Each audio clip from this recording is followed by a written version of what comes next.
¿Qué tal? Buenas tardes, chicos. Bueno, vemos esta placa de la línea Samsung. Tenemos que centrarnos en estos últimos días de la capacitación en tiras de LED, que le vamos a dedicar un tiempo importante porque, bueno, como ustedes ya saben, la mayoría de los equipos vienen con problemas de tiras, ¿sí? Y en la mayoría de los casos también, bueno, solamente tenemos que reemplazar algunos diodos, cosas que ustedes ya saben hacer por todas las experiencias que comparten en el grupo, pero a veces la cosa se complica.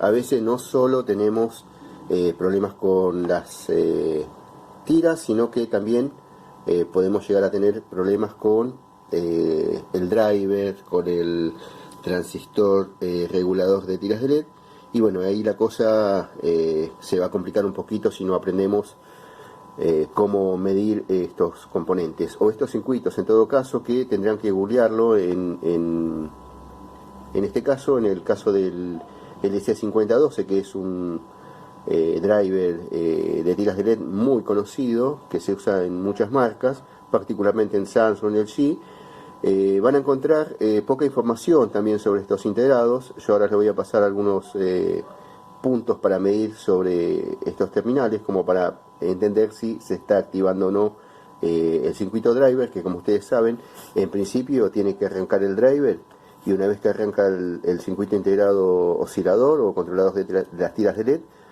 va a atacar, esto también ustedes ya lo han visto, porque lo hemos charlado, a un transistor. Bueno, en este caso van a encontrar también otros un poco más difíciles, que tienen por ahí más de 2 transistores. Hay circuitos que tienen muchos más, entonces la lógica siempre es la misma. Van a encontrar transistores reguladores de tiras de LED, que son excitados por un driver, y también van a encontrar un circuito booster. El circuito booster ya lo tienen ustedes aprendido, saben que está formado por un transistor, un diodo y una bobina, ¿sí? Bobina, transistor, diodo, circuito que ya lo han estado viendo en clases pasadas. Este transistor MOSFET, en el caso del circuito PFC de las fuentes, viene con una base de tiempo externa, separada. O sea, en este caso, en el circuito driver de tiras de LED, tenemos las dos bases, podríamos decir, incluidas dentro de un mismo integrado. Eso significa que este integrado tiene doble salida. Por un lado va a atacar a los transistores reguladores de las tiras de LED, y por otro alambre va a atacar a el transistor driver. Este punto es importante porque a veces nos encontramos con que no enciende la tira de LED, por más que hayamos cambiado los diodos, como ya hemos aprendido a hacerlo, y el voltaje en este punto, ¿sí? A ver si me puedo achicar un poquito en la imagen. Ahí. En este punto tiene que alcanzar un valor elevado, por ejemplo 170 voltios, 200 voltios, y bueno, si ustedes se fijan, corresponde siempre a la misma arquitectura que ya hemos estado viendo. Esta bobina conectada a un transistor va a generar picos de conmutación sobre el drenaje de este componente. Esos picos se van a rectificar con este transistor y se van a aplicar finalmente a las tiras de LED. Bueno, si eso no ocurre, si este transistor está partido, si la bobina está cortada, si el diodo está en corto y demás, el pulso de salida del driver va a llegar hasta la compuerta del MOSFET, pero más que eso no va a poder hacer. Por lo tanto, en este punto vamos a tener un voltaje muy inferior al que buscamos. Así que vamos a ver cómo se hace eso. Ahí vamos a ver en un gráfico cuáles son las conexiones de este transistor, de este integrado, y qué es lo primero que tenemos que medir. Bueno, chicos, lo primero que tenemos que hacer cuando tenemos dudas, si tenemos alguna falla en el circuito controlador de las tiras de LED o en el circuito booster, ¿sí? Saben ustedes, por lo que estuvimos hablando, que la mayoría de los equipos viene con un solo regulador de tiras de LED, pero algunos modelos tienen 2 y más también. Si tienen 2 ramas, ¿sí? 2 ramas por donde se dividen las tiras de LED, es muy probable también que encuentren 2 boosters. O sea, van a encontrar 2 transistores que hacen la función de booster, salvo en algunas placas chinas que, bueno, usan uno solo y con uno solo se arreglan, pero en general usan 2 booster y 2 reguladores de tira LED. Lo primero que voy a hacer yo es fijarme si tengo tensión sobre. Ustedes saben que el drenaje de este transistor pasa a ser entonces el LED menos, ¿verdad? El que conocemos como LED menos. Si yo arranco el equipo, voy a encontrar en ese lugar, ahora lo voy a encender, un voltaje que no va a ser muy alto, porque saben ustedes que el LED más es el mayor, ¿verdad? Tienen que encontrar en el booster, estos 2 transistores son los que generan el LED más. Y estos otros 2 transistores controlan la parte inferior de las tiras que llamamos LED menos. Vamos a ver qué voltaje encontramos en este punto. Ya las tiras están funcionando, ¿sí? Ya está encendido el equipo. A ver si podemos verlo. Sí, ya está encendido. Y vamos a medir qué voltaje me da sobre el LED menos. 38 voltios. 40 redondeamos. ¿Cuánto tengo en el booster?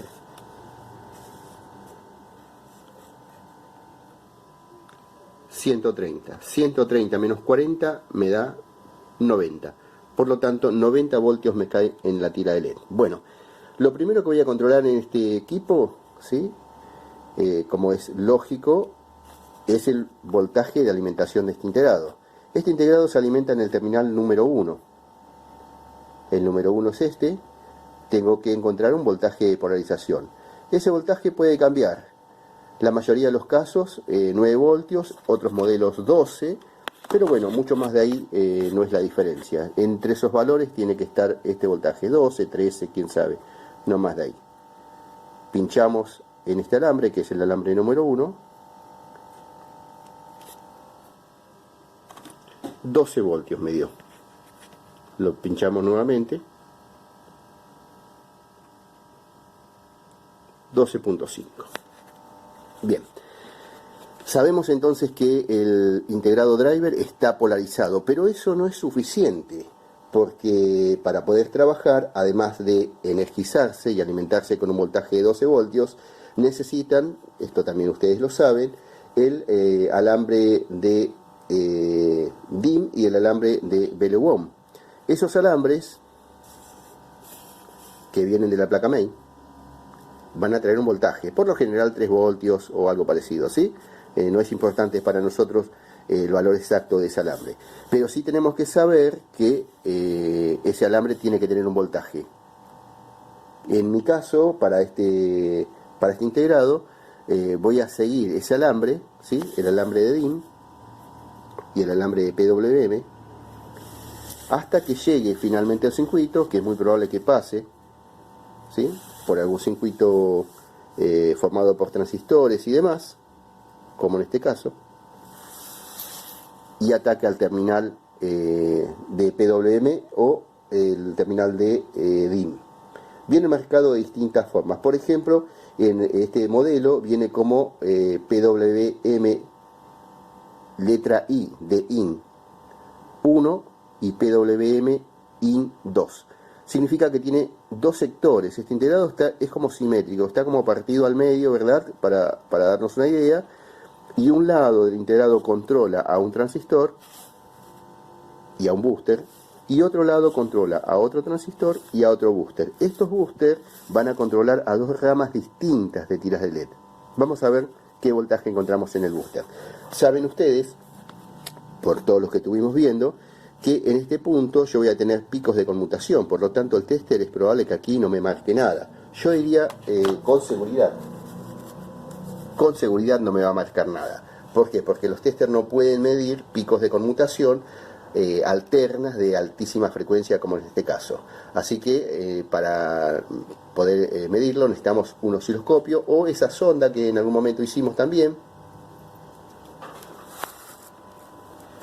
que me puede transformar estos picos de conmutación en corrientes continuas que sí el tester va a poder medir. Bueno, medimos cuánto me da el booster. Saben ustedes que lo más probable es que el tester se bloquee. Vamos a medirlo aquí y aquí. Se bloquea, ¿verdad? No marca nada. Vamos de vuelta, pincho no marca nada. ¿Por qué no marca nada? Porque estoy parado sobre los picos de conmutación. Si yo me tomo el trabajo de medir la salida del diodo, en este punto no voy a tener nada, pero sí en la salida del diodo. Ahora sí tengo tensión, ¿sí? Entonces, estas bobinas funcionan por los circuitos ya vistos en clases pasadas, conmutando, el transistor conmutando sobre el terminal inferior de la bobina y rectificando ese pico de conmutación hasta transformarlo en un voltaje de continuo. Acá en mi caso, para este equipo, es de 130 voltios. Bueno, así de fácil es reparar una tira de LED. Voy a controlar, lo primero que voy a hacer, chicos, es controlar el voltaje del booster. El booster me tiene que dar un voltaje alto, ¿sí? 2 transistores, me voy a olvidar de uno para la explicación, sí sabemos que son simétricos. 2 transistores, por el momento solamente tengo en consideración uno de los transistores. Vamos a tomar como ejemplo este transistor. Sobre este punto voy a tener que encontrar una tensión alta. Naturalmente, del lado opuesto, la parte inferior de la tira, saben que esto va a ir al LED+, va a dar la vuelta por las tiras y va a salir en uno de los transistores. Ese voltaje tendrá que ser inferior. El voltaje LED- y el voltaje LED+.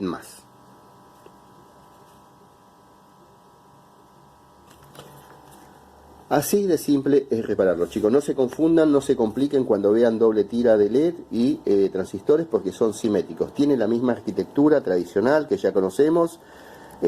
Su compuerta va a pasar por diodos, resistencias y bueno, lo que ustedes ya saben. Lo mismo va a ocurrir con este transistor. Si ustedes pueden ver aquí el gráfico, lleva la arquitectura tradicional. No hay nada del otro mundo. Así que no es para nada complicado poder controlar el estado de estos circuitos. Sí van a tener que googlear, chicos, en cada caso.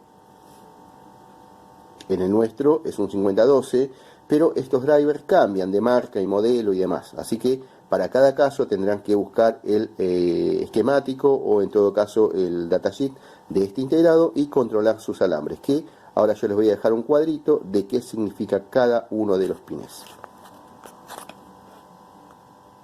Bueno, naturalmente el voltaje por donde recibe alimentación primaria, ¿verdad? Lo conocemos como VCC1. Ese alambre tiene que marcar una tensión entre 9 voltios, 12, 13, quién sabe, dependerá de las características de ese circuito integrado, pero no cambia mucho los valores, casi siempre son los mismos. Después vamos a tener un alambre que se conoce como FBN, que para nosotros es el viejo alambre de sensado, que lo conocíamos como C/S, ¿sí? Que era el sensor de corriente. El sensor de corriente trae información desde el retorno de las tiras de LED hacia el driver nuevamente para indicarle que ningún diodo LED se ha puesto en corto. Si ese caso existiera, naturalmente al tener diodos LED en corto, su resistencia interna va a bajar. Ustedes saben que eso va a incrementar la corriente que circula por las tiras y va a hacer que el voltaje en ese punto, si la corriente aumenta, la tensión va a disminuir. Bueno, ese alambre entonces, el FBN, va a tomar nota de ese detalle y va a avisar al circuito oscilador que deje de emitir pulsos porque tenemos un problema a la salida.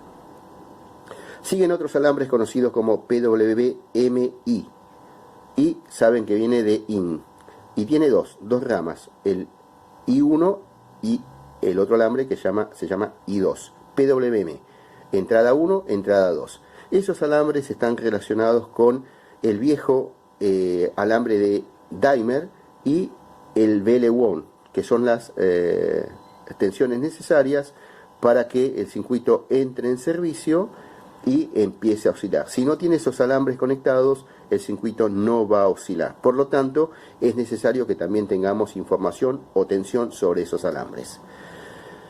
Tenemos también un paralelo a eso, que es el PWM out, la salida, que se abrevia como PWMO1, PWMO2, ¿sí? Esos alambres van a atacar a los transistores reguladores de la tira de LED para gobernar el LED-, ¿sí? son los que de alguna manera permiten que el alambre LED menos tenga menor o mayor voltaje, haciendo que esa diferencia de tensión modifique el brillo de la pantalla. Bien, y los últimos dos alambres importantes para nosotros los conocemos como Gate 1 y Gate 2. Estos dos alambres van a ir a atacar a los dos transistores booster, que son los circuitos que gobiernan al LED+. Por lo tanto, estando todos estos valores, el circuito no tiene más opción, más salida que funcionar, ¿sí? Si nosotros tenemos alguna duda, lo último que vamos a hacer es cambiar el integrado por cambiarlo, pero en principio sí controlar estos voltajes antes de tomar la decisión de comprar el circuito driver, que si bien no son caros, convendría en todo caso hacer estas mediciones antes de tomar la decisión de cambiarlo.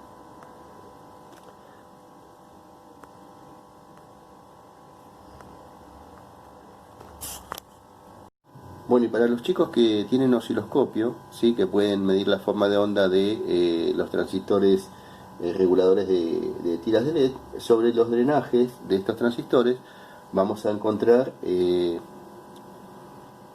formas de onda, ¿sí?, propios de la conmutación de los transistores. Los transistores se están conmutando, ¿sí? Lo que sí también es importante sobre el terminal de LED+, o el terminal de salida del booster, no tenemos que encontrar, yo ahora voy a pinchar, ¿sí?, en este alambre, y la línea no presenta fluctuaciones.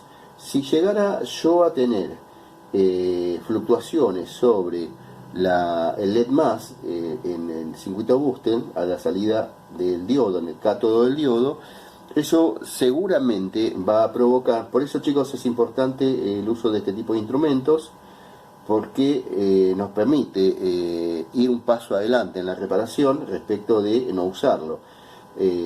Yo sé, por ejemplo, como ustedes también lo están sabiendo ahora, que esto es normal en un transistor controlador de tiras de LED, ¿sí? Las formas de onda sobre su drenaje. Pero si yo llegara a encontrar sobre el LED+, también formas de onda, aunque sean más chicas, no importa, pero si yo tendría alguna alternancia sobre las tiras de LED, significa que esas tiras de LED van a durar poco tiempo. Entonces, una reparación preventiva sería medir la forma de onda sobre los drenajes y sobre los LED+. Y en el LED+, no tengo que tener nada como en este caso. Si llegara a tener algo, tendría que prestar atención a los capacitores de filtrado, que son los que se encargan de que la onda o la forma de onda de la salida del LED+, sea totalmente plana, una línea horizontal, sin deformaciones. Eso me garantiza mayor tiempo de vida para las tiras. Insisto con lo mismo, si vemos algún remanente, alguna sobra de alternancia sobre el LED+, significa que estoy teniendo algún problema en la conmutación, o incluso el diodo puede llegar a tener fugas y cosas similares que hay que revisar antes de entregar el equipo para garantizarnos de que ese equipo ya no vuelva.